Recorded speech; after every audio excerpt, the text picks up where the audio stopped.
With the Soviet army rapidly approaching the city center of Berlin, Hitler knew his days were limited. But how did he spend his final moments? On the 29th of April, deep inside his bunker, Hitler tried to make the most out of his final moments and married his mistress Eva Braun.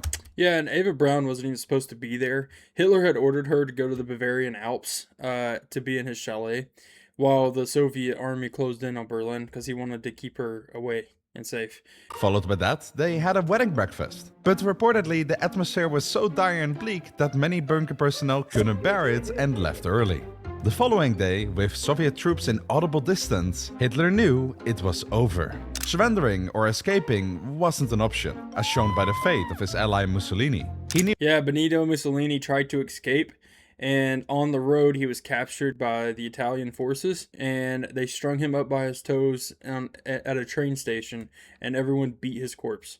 the only way to escape responsibility is to take his own way out. He shook the hands of his bunker personnel, thanked them for their service, and entered his quarters with his wife. He gave her the cyanide pill that he also gave his dog, and ended it all with a deafening shot. With the Soviet army And then after that, he ordered his troops to take their corpses out of the bunker and burn their bodies as a way to try to prevent the Soviets from capturing his body and using it as a way to display it as a trophy.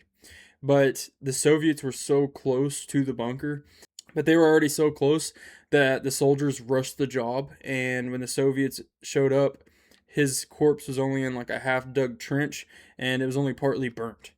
And after they captured the body, the Soviets cremated his body, spread his ashes into the wind so that way his burial site could not be a pilgrimage for Nazis.